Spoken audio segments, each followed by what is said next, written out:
राजा प्राचीन वर्ही को नारद जी जो उपदेश सुना रहे थे, अविज्ञात नामक जो मित्र है पुरंजनोपाख्यान में, तो उस समय राजा प्राचीन वर्ही एक प्रश्न पूछते हैं। वो श्लोक संख्या 58 से यहाँ पे निवेदन है, 57 तक इसके पूर्व में हो चुका है। मैं संस्कृत का हिंदी में संगत अनुवाद निवेदन करता हूँ। पूछते हैं, कहते हैं, राजा पूछते हैं प्रश्न कि कर्म करने वाले इस देह को पुरुष यहीं छोड़ देता है, कर्म से बने अन्य देह द्वारा कर्म फल का उपभोग करता है। वेद विदों द्वारा इस प्रकार की बात जहाँ तहाँ सुना करता कि जिस स्थूल देह से जो कर्म करना कहा गया, सामने वही दिखता। पहला प्रश्न तो इन्होंने यह किया कि जब ये पुरुष शरीर यहीं छोड़ देता है तो फिर कर्म का फल कैसे भोग करता है, कर्म से अन्य देह कैसे प्राप्त करता है, पहला। दूसरा कह रहे हैं कि यही बात मैं सुना करता हूँ, लेकिन कि जहाँ तहाँ वेद विदों द्वारा, तो ये कैसे है संभव। तो नारद जी बताते हैं, नारद जी कहते हैं, पुरुष मनः प्रधान लिंग देह, लिंग देह अर्थात सूक्ष्म देह का कर्म करने के लिए उपयोग करता है। वह उसके साथ ही रहता है। स्थूल देह छूटने पर उसी से फल का भोग करता है।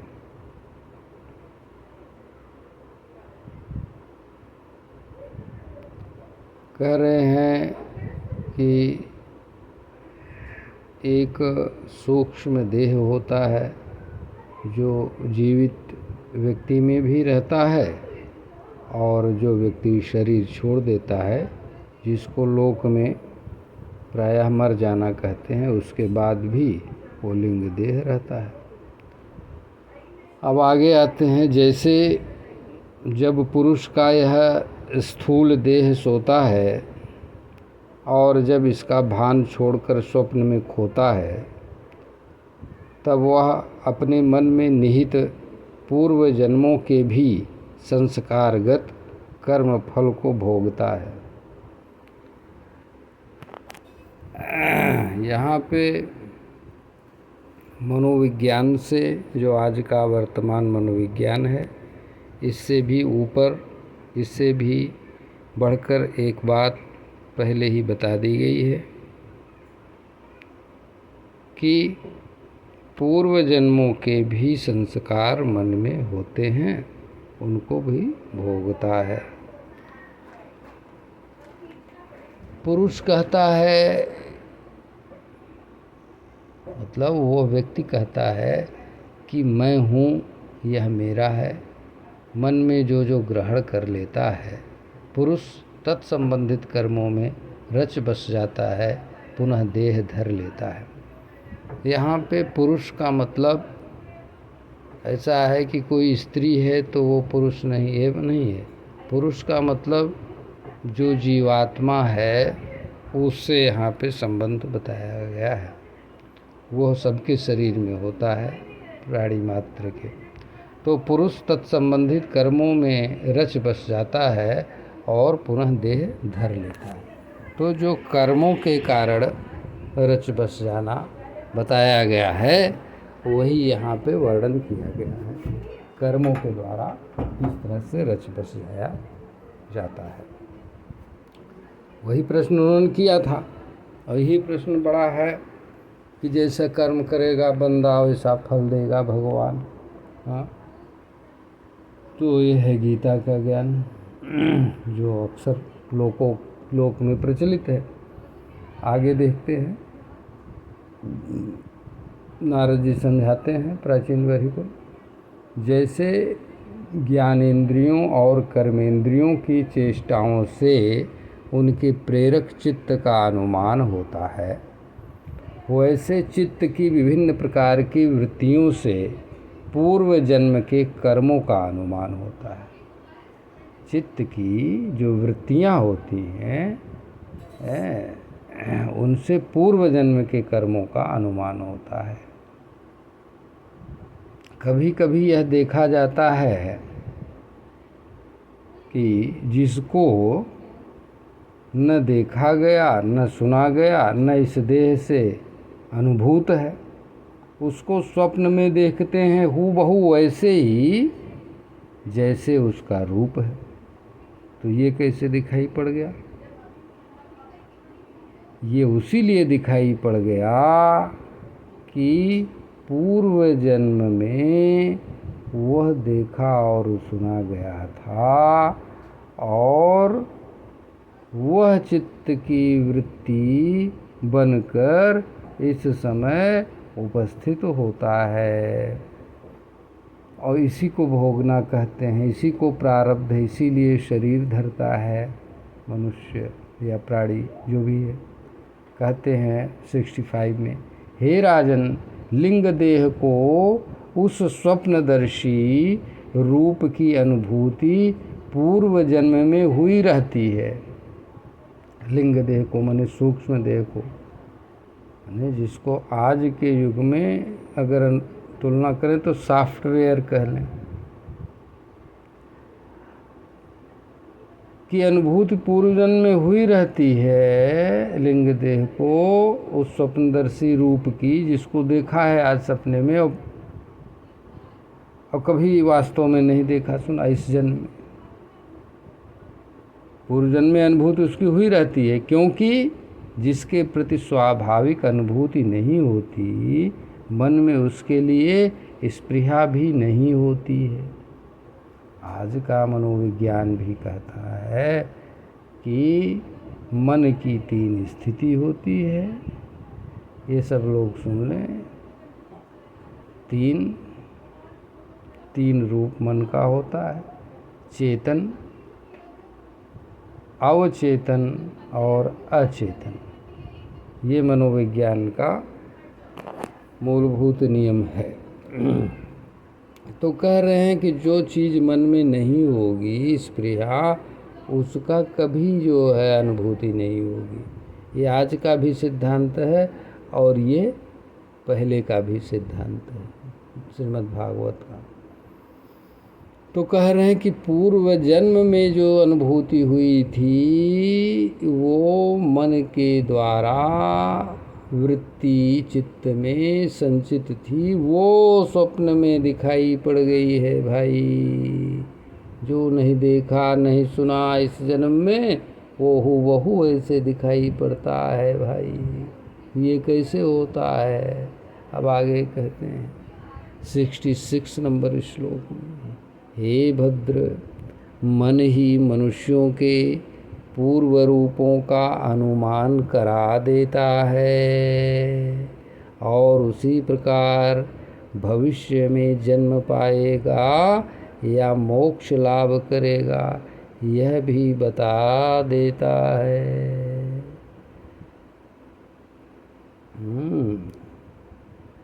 पूर्व जन्म में आप क्या थे, यह मन के द्वारा अनुमान करा देता है, और भविष्य में क्या होंगे किस प्रकार यह भी मन बता देता है। आगे देखें 67 में, कभी कभी स्वप्न में कुछ ऐसे दृश्य दिखाई पड़ते हैं जो असाधारण होते हैं। अब यह स्वप्न का विश्लेषण कर रहे हैं नारद जी, सटीक बहुत। क्या कभी कभी स्वप्न में कुछ ऐसे दृश्य दिखाई पड़ते हैं जो असाधारण होते हैं। उनको मानना चाहिए कि वे देश काल अनुसार विचारों की प्रक्रिया पर आधारित मानसिक निर्धारण होते हैं। ये जो वर्तमान मनोविज्ञान कहता है, सेम टू सेम वही चीज़ यहाँ पे बताई गई है। आगे 68, बहुत जन्म ले लेकर आते जाते रहते हैं अपने मन के साथ सभी लोग, अतः विशिष्ट कर्मानुसार मन के सामने उपस्थित होते रहते हैं इंद्रिय गम्य विषय भोग।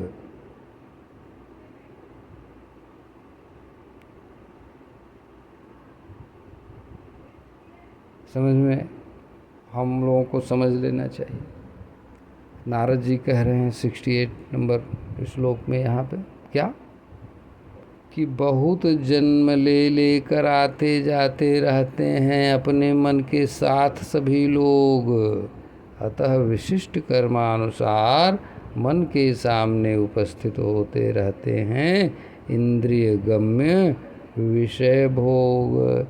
सर्वे क्रमानुरोधेन मनसीन्द्रिय गोचरा आयन्ति वर्षगो यान्ति सर्वे मनसो जनाः। ये वास्तव में गूढ़ और समझने योग्य, चिंतन करने योग्य वास्तविक विषय है। आगे 69 का निवेदन, जब मन शुद्ध सात्विकता से पुष्ट होकर भगवान के सानिध्य से युक्त हो जाता है तो एक साथ ही हो जाता है पूरे विश्व का भान। जैसे चंद्र ग्रहण में चंद्रमा पर अंधेरा छा जाता है, जिससे पृथ्वी की छाया रूप राहु का आभास होता, तथा चंद्रमा सूर्य से प्रकाशित होता है, इसका हो जाता है ज्ञान। इस श्लोक में कहा गया कि जब मन शुद्ध सात्विकता से पुष्ट होकर भगवान के सानिध्य से युक्त हो जाता है, माने स्वरूप अवस्थित हो जाता है, तो एक साथ पूरे विश्व का उसको ज्ञान हो जाता है। यह तात्पर्य यहाँ बताया गया। 70 नंबर श्लोक,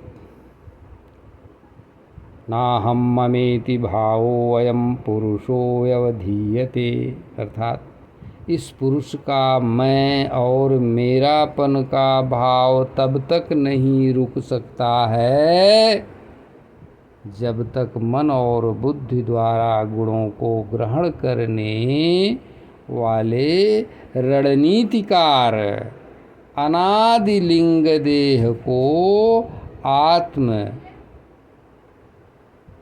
या स्वयं या खुद, अंग्रेजी में आई, समझता है। यही समझदारी मुख्य है। सूक्ष्म देह मनुष्य का तब तक नहीं मिटता है जब तक वो स्वरूप को नहीं समझ लेता है। मतलब जब तक वो ये नहीं जान पाता, जो कि जानना थोड़ा कठिन है, कि वो ब्रह्म तत्व मैं ही हूँ।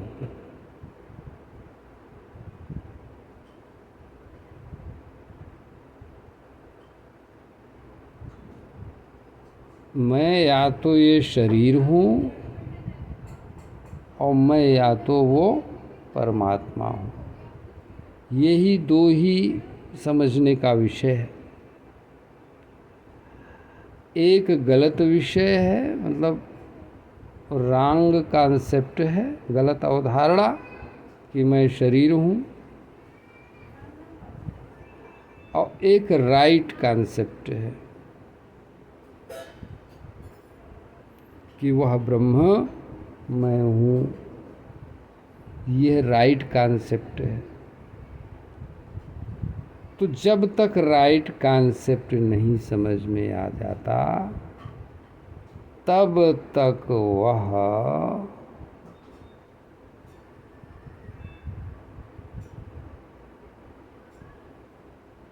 मैं और मेरापन का भाव के द्वारा इस संसार में जरूर आता जाता है और वह अपने को वही शरीर समझता है, जो कि गलत अवधारणा है।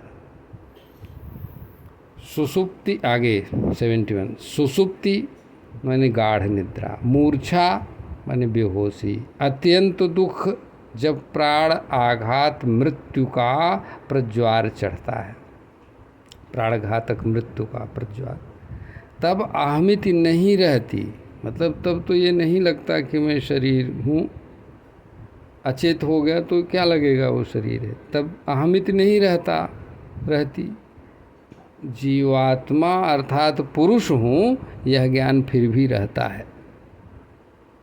जब सुसुप्ति हो, मूर्छा हो या प्राणघातक मृत्यु का प्रज्वार चढ़ता है तब अहमिति नहीं रहती, परंतु जीवात्मा अर्थात पुरुष हूँ यह ज्ञान फिर भी रहता है। और ये लोगों का अनुभव है, हजारों लोगों ने इसको बताया है, अनुभव अपना, कहीं किताबों में, कहीं अखबारों में, कहीं वीडियो में ये देखा और सुना जाता रहा है। आगे निवेदन 72। गर्भावस्था और बाल्यकाल में भी जब 11 इंद्रियों का विधिवत विकास नहीं हुआ रहता तब लिंग देह की अहमिति नहीं दिखती, जैसे अंधकार या बादल आदि में चंद्रमा छिपा रहता है। आगे 73। अविद्यमान रहने पर भी संसृति से निवृत्ति नहीं होता है। अविद्यमान रहने पर भी संसृति से निवृत्त नहीं होता है, क्योंकि पुरुष को लिंग देह से लगाव रहता है। जैसे विषयों का चिंतन करने से स्वप्न में प्रपंच दिखता है, जबकि वास्तव में उसका अभाव रहता है। ये चिंतन का विषय है, गंभीर विषय भी है,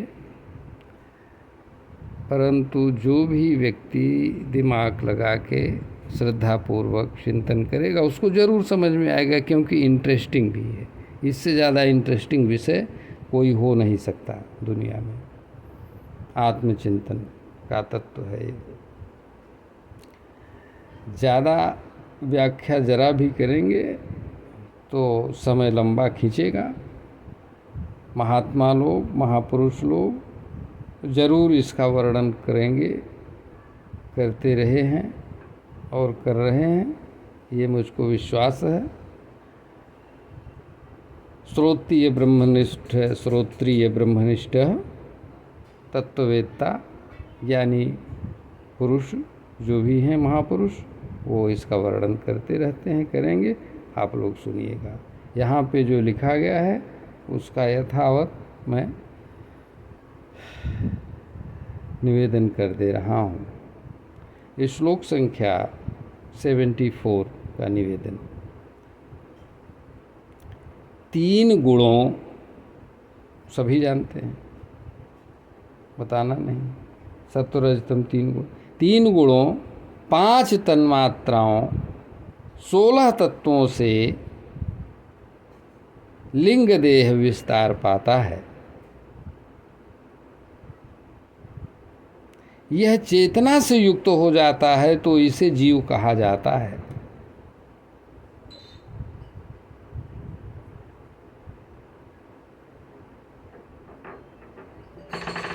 ये समझ लिया जाए, समझना जरूरी है, क्योंकि रामायण में गोस्वामी जी ने एकदम स्पष्ट लिखा है, माया ईश न जीव कह, माया ईश न आप कह जान, कहे सो जीव। जीव क्या है? जो न तो माया को जानता है, न ईश को जानता है, न अपने को जानता है, उसे जीव कहते हैं।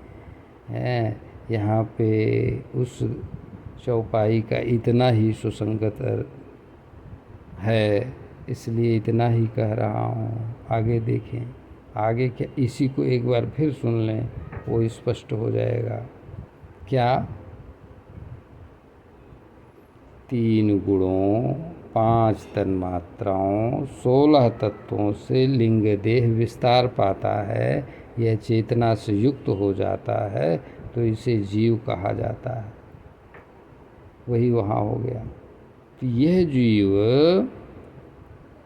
जो गोस्वामी जी ने बताया, न तो माया को जानता है, न तो ईश को जानता है, और न अपने को जानता है, तो ये क्या जानता है भाई? ये जानता यही है कि मैं ये शरीर हूँ। बस इतना इसका तात्पर्य है। इस श्लोक का आगे 75 देखें। इसी माने क्या? किसी, किस? इसी अर्थात लिंग देह के द्वारा, माने जो शरीर में सॉफ्टवेयर है, जो शरीर छूटने, जिसको लोक में लोग मरना कहते हैं, के बाद भी साथ रहता, मतलब वो रहता है, लिंग देह। तो ये लिंग देह के द्वारा पुरुष स्थूल देहों को ग्रहण करता तथा छोड़ता है। जन्म क्यों होता है? क्योंकि जो पुरुष है उसका इस लिंग देह से तादात्म्य रहता है। रॉन्ग कॉन्सेप्ट, गलत अवधारणा के कारण, क्योंकि उसने कभी स्वरूप का भाई चिंतन नहीं किया, और किया तो जान नहीं पाया, और या कि सगुण भक्त लोग भगवान की कृपा को नहीं प्राप्त कर पाए। चाहे जो कहिए, बात एक ही है। इसी लिंग देह के द्वारा पुरुष स्थूल देहों माने जन्म को ग्रहण करता तथा स्थूल देहों को छोड़ता है, माने मरता है, जिसको लोग कहते हैं। मैं नहीं कहता हूँ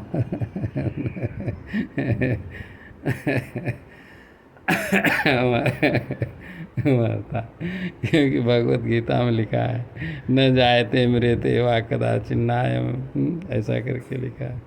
तो लेकिन छोड़ता तो पकड़ता है ना।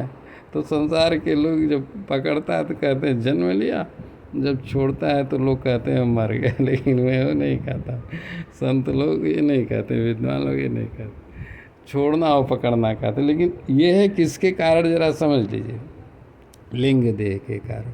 तो लिंग देह के कारण क्यों है? क्योंकि लिंग देह को ही गलत कॉन्सेप्ट के अनुसार मान के बैठा है कि यही मैं हूँ।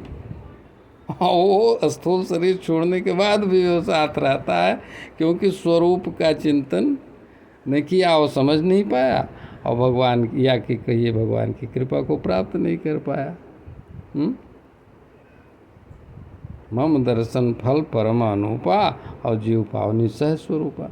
तो सहज स्वरूप को तो पाया नहीं, तो गलत स्वरूप को समझ लिया कि यही मैं हूँ, और इसीलिए वो होता है जन्म कर्म। और इसी के द्वारा हर्ष, शोक, भय, दुख, सुख आदि का अनुभव करता और फल भोगता रहता है। शरीरों को ग्रहण करता और छोड़ता रहता है। ये 75 नंबर में देवर्षि नारद जी महाराज जी प्राचीन वर्य को समझा रहे हैं। अब मुझको ये पढ़ते समय ये लग रहा है कि हमारे यहाँ हजारों साल पहले भी कितना उच्च स्तर की बातें, वास्तविक बातें थीं, जो आज भी यथावत हैं, आगे भी यथावत ज्ञान के रूप में रहेंगी। और आगे देखें 76 कैसे? जैसे जोंक जल में रहती है, जिसको गोस्वामी जी ने कहा चले जोंक जिम बक्र गति यद्यपि सलिल समान। जोंक एक कीड़ा होता है जो कि खून चूसता है। जल में रहने वाले जो जीव रहते हैं ना, भैंस वगैरह, अंदर उतरी तो उसमें जोंक पकड़ लेती है। यादव लोग विधिवत जानते हैं। जैसे जोंक पहले से पकड़े हुए तृण को तब तक नहीं छोड़ती जब तक दूसरा नहीं पकड़ लेती, ठीक वैसे ही पूर्व देह की अभिमान बुद्धि को, पूर्व देह की अभिमान बुद्धि को नहीं त्याग पाते मरते समय में भी। ये है पुरुष जब तक पूर्व जन्मों के कर्म फल को भोग कर कर्म बंधन को छीड़ नहीं कर देता तब तक अन्य अन्य तन धरता रहता है। ये यहाँ पे उनका उत्तर मिल रहा है कि जब वो शरीर छोड़ दिया था तो फिर ये और कर्म का फल कैसे भोगता? अरे भाई वो बता रहे हैं कि ऐसे ऐसे आके दूसरा शरीर धारण करके वो फल भोगता है। ये 77 नंबर श्लोक है। पुरुष जब तक पूर्व जन्मों के कर्म फल को भोग कर कर्म बंधन को छीड़ नहीं कर देता तब तक अन्य अन्य तन धरता रहता है। हे मानवेंद्र, मन ही प्राणियों को संसार में भ्रमाते रहने का कारण है, विषयों में रमण करता रहता है। भगवद गीता में भी लिखा मनेव मनुष्याणाम, मन ही मनुष्यों के बंधन और कर्म का कारण है। यहाँ भी लिखा हुआ, देख लीजिए यहाँ पे, मन एव मनुष्येंद्र भूतानाम भवभावनम, वही चीज़ लिखा है जो भगवद गीता में लिखा है। वहाँ पे समझा के व्याख्या नहीं करी गई है, यहाँ पे समझा दिया गया है कायदे से नारद जी के द्वारा। आगे देखें 78 नंबर। इस श्लोक का निवेदन करता हूँ अपनी वाणी को पवित्र करने के लिए। जब जीव इंद्रियों के विषय सुख को पाने का चिंतन करता है तो तुच्छ कर्मों को करने हेतु नाचता रहता है।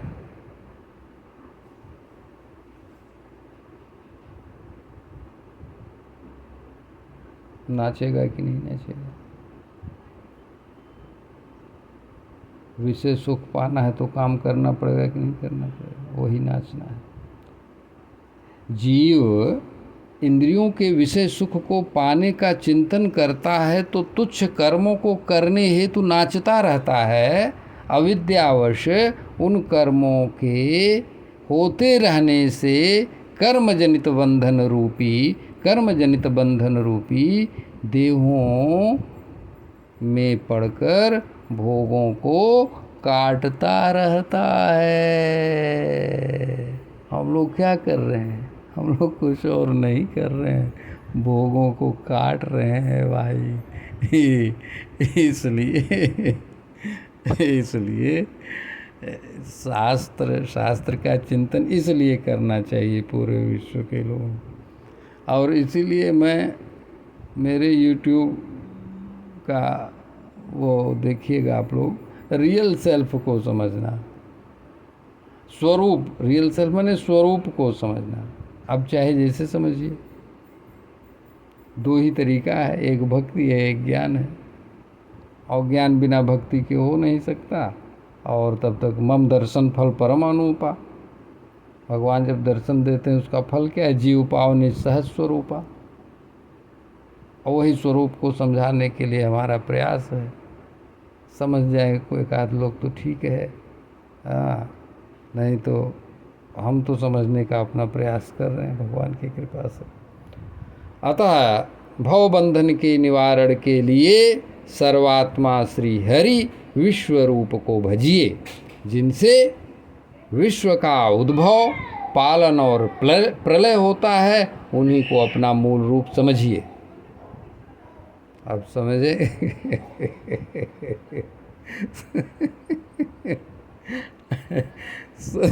समझिए समझिए, कह रहे हैं नारद जी तो प्राचीन वरी को कह रहे हैं, वो समझ भी गए।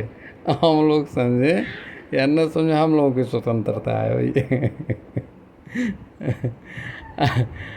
श्री राम, जय राम, जय जय राम। श्री राम, जय राम। श्री कृष्ण समर्पणमस्तु। श्री राम।